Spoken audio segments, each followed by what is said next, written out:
Hello,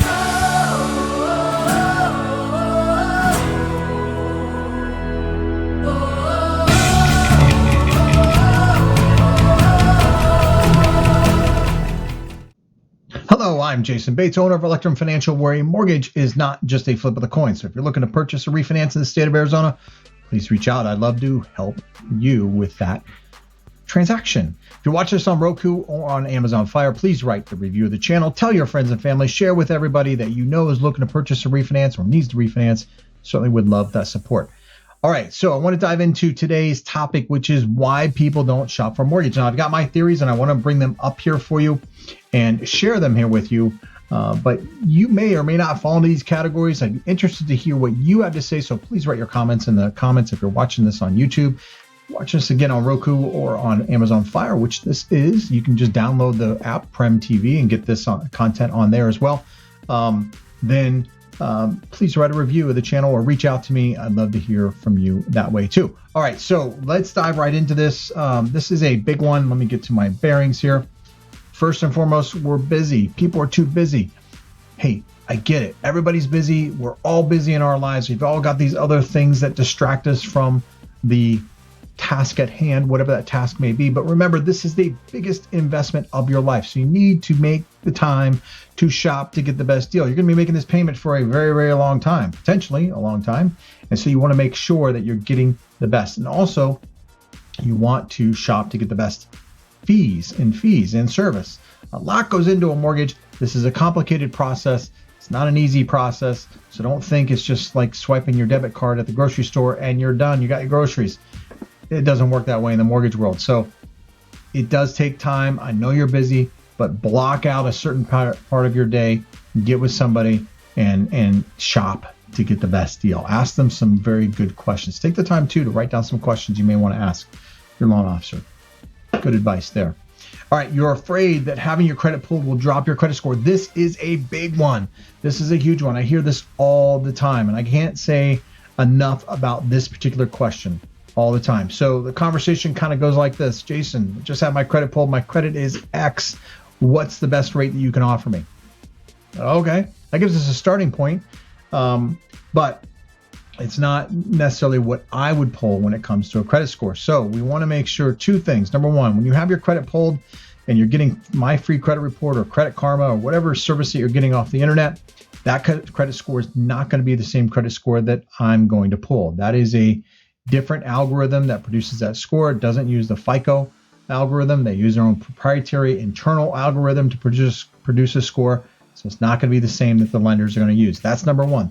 Number two, having your credit pulled a couple different times does not, and I can't repeat this enough, does not adversely affect your credit score.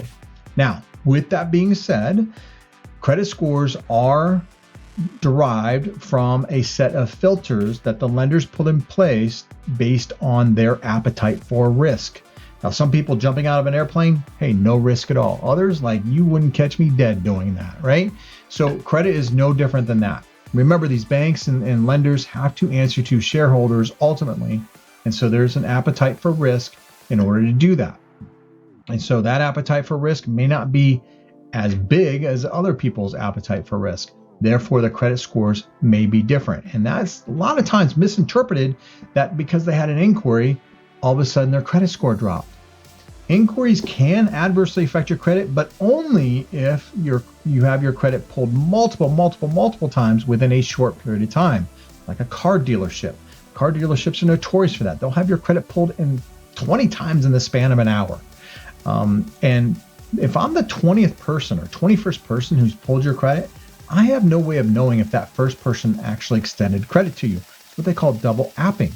And I don't have any idea whether they extended credit to you because there hasn't been enough seasoning since that first inquiry to let me know whether or not you extended credit or gotten credit on it. It hasn't shown up as a trade line on your credit report. So there's an inherited risk there in lending to you for that. So multiple credit inquiries, yes, can adversely affect your credit for sure.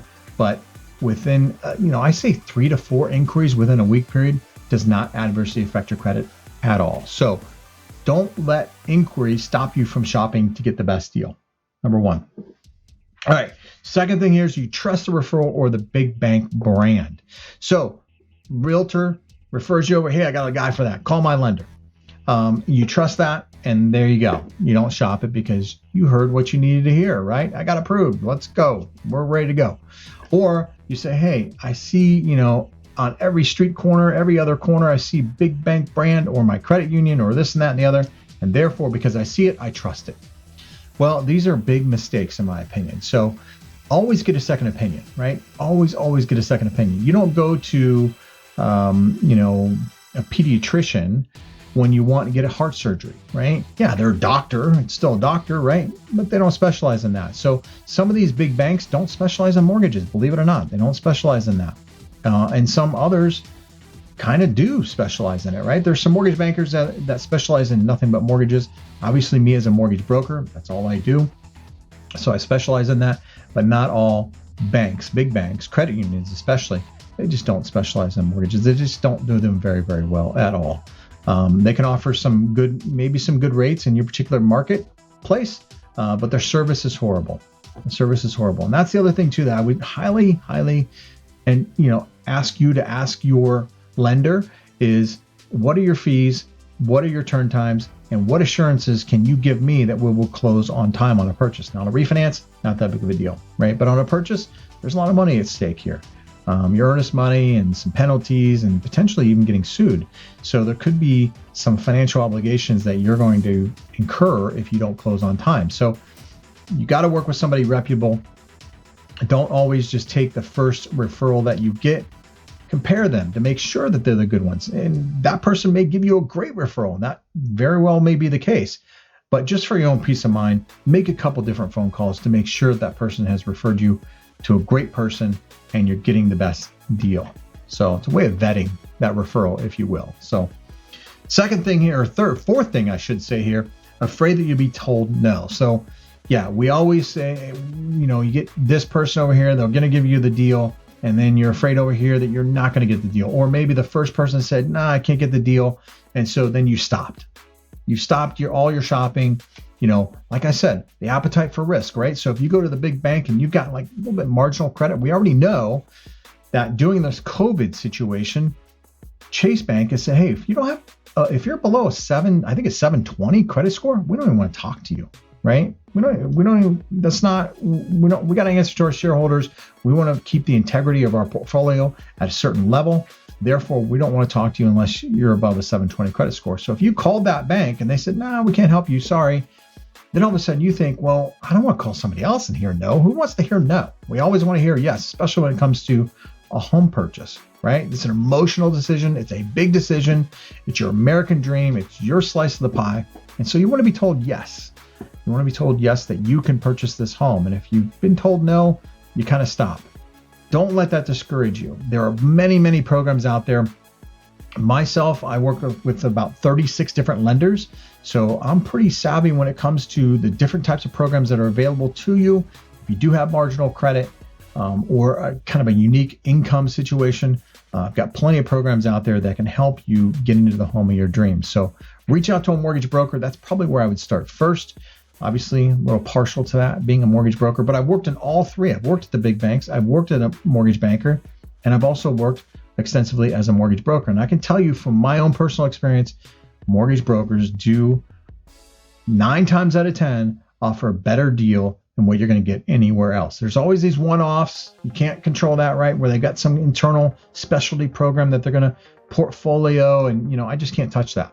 And quite frankly, I don't want to touch that because it's just not worth my license and my risk for some one-off on some unique situation that could go belly up fairly quickly. So in those situations, definitely, they probably outperform me in that situation. But stick with a mortgage broker, and 9 times out of 10, you're going to be on the right path to success when getting the best deal for interest rate, fees, and turn times.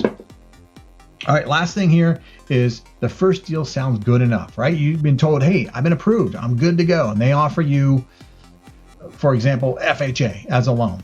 And you say, okay, that's great, I'll take an FHA loan. I talk to so many buyers that loan officers tell them that FHA, but they don't even go over the other programs, conventional, USDA, other programs that may be available to them. I've even had clients who say, Yeah, Jayson, I'm a veteran. They didn't even offer a VA loan to me. What? Are you kidding me? You didn't get offered a VA loan? So some loan officers, or all loan officers, aren't created equally, right? And so they only know what they know. They didn't offer that to you because maybe they're not familiar with the program. Therefore, they just kind of stopped, right? And offered you, hey, you're approved. Go out there. Here's a pre-qual. Go get a house and call me when you get a house. Well, good loan officers are going to go over all the programs that are available to you so that you're educated. Really, my job is to help educate you on what's available to you. Here's the programs that are available, give you the pros and cons of each, and then you're the ultimate decision maker when it comes to what's best for you and your family. Many times I see loan officers that don't do that, and they just offer one product and say, this is all you qualify for, and move on. Right? That's not good for you or anybody. So if you're getting that kind of treatment, or you feel like you're getting that kind of treatment, reach out to somebody else. I'd say kick those guys to the curb, or that gal to the curb, and move on from there, and shop around, get the best deal. This is ultimately your American dream, so you need to treat it as such and take the time to do it. So don't forget to subscribe to the channel on YouTube. Hit that notification bell if you would be so kind to do that. Watching this on Roku, Fire, or Amazon Fire. Write a review of the channel. Tell your friends and family if you found this information useful. And certainly if you're watching this on YouTube, I'd be interested to hear your comments below, or read your comments below, as to whether or not some of these things have contributed to you not shopping for a mortgage. Or maybe somebody who has. So until next week, everyone have a good week. Happy house hunting. And if you need a refinance or purchase in Arizona, reach out. Love to help. All right. Take care, everyone. Bye-bye.